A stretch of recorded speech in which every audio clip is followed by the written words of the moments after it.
right, so you and Fiend have a mixtape coming out soon. Yes, sir.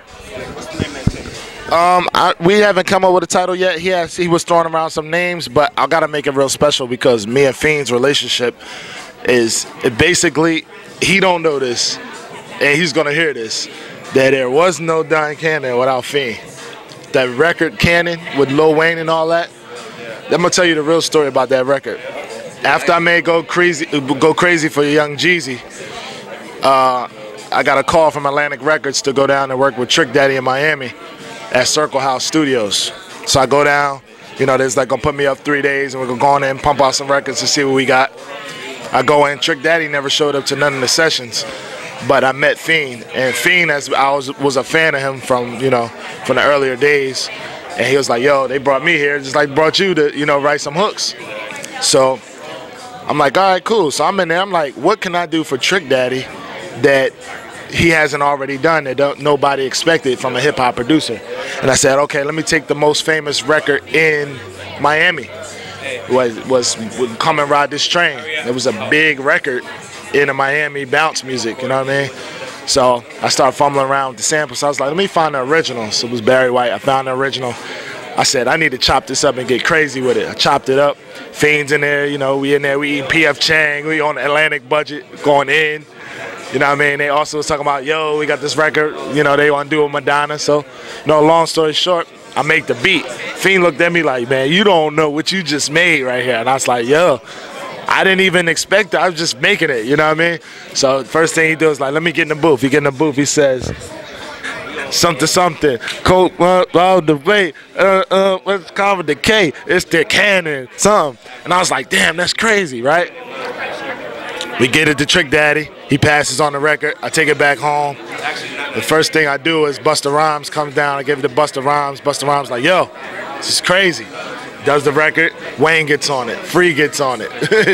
T.I. gets on it. It just spreads. So like without that's my relationship with Fiend.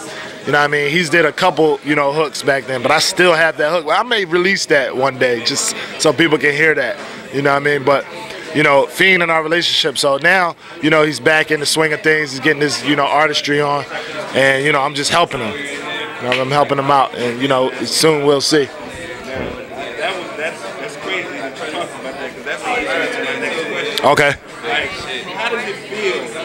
Like you did the first Millie beat before there was a right, beat. Right. Every rapper had the rapper. Right. Like how does that feel? Like everybody knows.